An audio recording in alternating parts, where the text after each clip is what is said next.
Now let's dive deep into this big LGBTQ story for today. I'm Rex Rogosh, and let's queer up gay culture. Here are the 2025 hottest gay menswear trends, including faux fur, velvet, chocolate, and more. Spring means fashion. New York, Paris, Milan, and are all in full swing with this $100 billion industry. It likely comes at no surprise that per capita, gay men spend more on fashion than any other segment group. Out.com is here to help the gay community to get excited about trends in the fashion world. The Komondor-inspired mop dog trend stormed Paris runways with dreaded wool pieces from Hed Mayner, Egonlab, and Acne Studios. Oversized coats with fringe-like patterns and exaggerated dreaded details made a dramatic impact, blending romantic goth aesthetics and winter-ready fashion.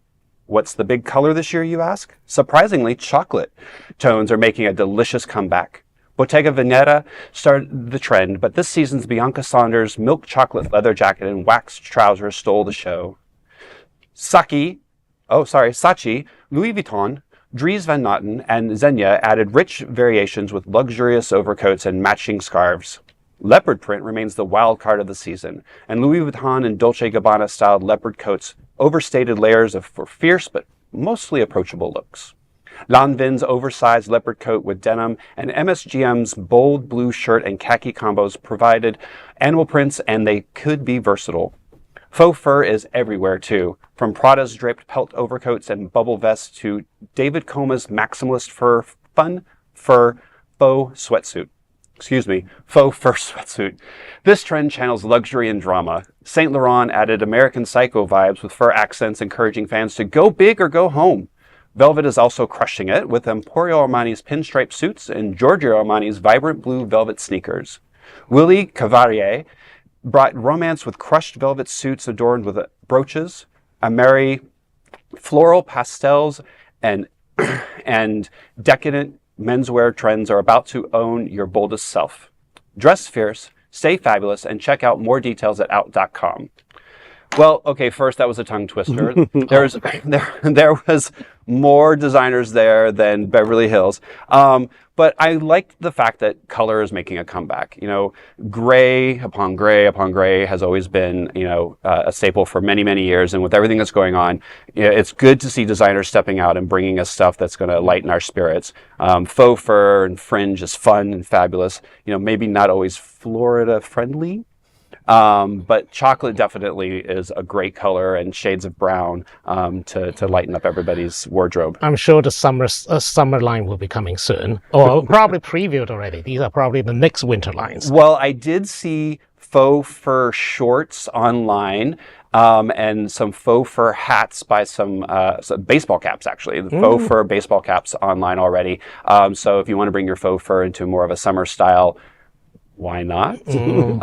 It's interesting seeing what's on the runway and then seeing what actually trickles down, like what Double or Prada says, what trickles down to the bargain basement bins of Casual Corner. So what I love to do, though, is, I'm a very forward person when it comes to fashion.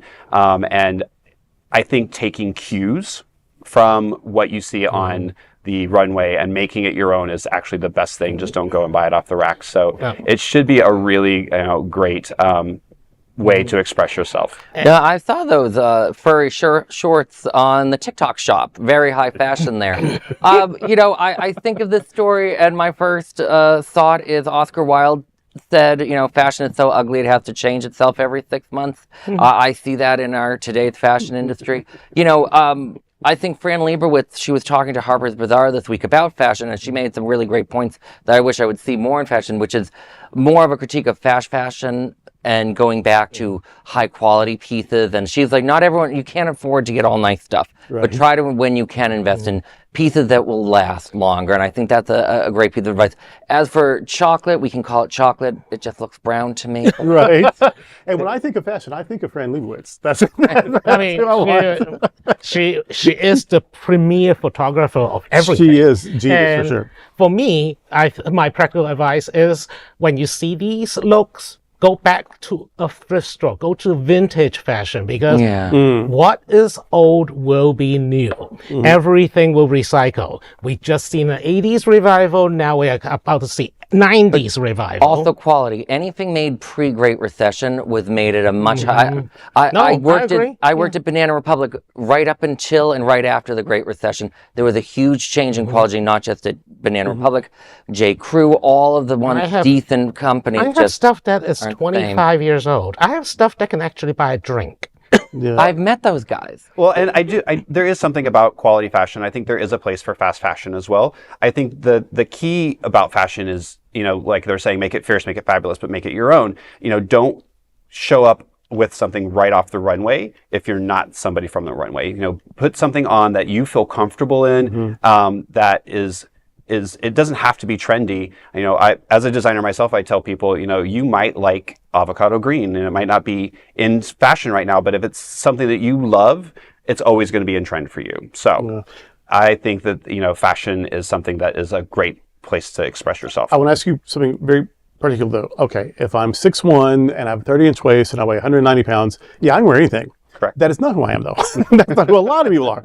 I'm closer to that now than I was 10 years ago, but still miles away from it. So if I'm 5'4", or I'm 300 pounds, or I'm pear-shaped or whatever, I don't feel pretty anyway. So what should I avoid what should I go towards so that I can feel better about, so I can make wise choices that I feel good about? Okay, so first, a few things. I think you should go and try on clothes. I think, unfortunately, people who are very afraid of fashion and aren't comfortable in fashion, they are afraid to go and try on clothes. There are stores specifically for people of all body types, and you shouldn't be ashamed to go into those stores because the people that are there know who you are and what your body type is and are there to help you. So find the help. And then again, find stuff that feels good, that makes you feel comfortable and makes you feel confident. And then that way, that gives you some basis. And then you can start to play and have fun. Unfortunately, fashion magazines are the bane of our existence, and they do show a lot of, thin models. We are seeing some body positive models out there, and we're seeing a lot of designers use more body positive models, which is great. Take cues from that. Go seek out those designers that are showing body positive models on the runway, because then their clothes are going to be more suitable for you. I have found also that tailors are good friends, and they're not super expensive. So sometimes I will buy, because to get something that fits my neck, I look like I'm wearing a caftan. If I get something to fit my waist, I can't button my shoulder. You know what? So, but if I get something that'll work, and then go to a tailor who can taper in then I look fine. And it's not super expensive, especially if you do one or two at a time. So tailors are not a bad person, that's not a bad investment. Tailor's your best friend. I mean, I'm 6'3", I'm 190 pounds, I am that model fit, and I still have my stuff tailored because there are things that fit me differently from different designers, and I can't always afford to go out and buy the $1,000 shirt that's going to fit me exactly, right? So it's okay to buy something that's a little less expensive and have it tailored, and then again, you're getting that custom fit for you, and it's going to make you feel fabulous. As someone at 30 inseam for pants and jeans, I never get the length that I want at any store. Everything, the nice ones, I always start at 32 inseam. So every time I need to go to the seamstress, and trust me, you just need it. And accessorize. You don't need to be boring. I know I'm boring, but you don't need to be boring if you just accessorize a little bracelet here, a brooch there, makes you look pop. And when in doubt, as the people reminding me of what I'm sitting in today due to the last drag queen here, glitter always helps. Right. And not all of us can pull off a crown, but some can. Some obviously can, but not all of us can. I can't pull off a little religious symbol, but find the brooch that works for you. Well, that is a big LGBTQ story for today. There's no other queer nonprofit media platform like this in the entire world. Support our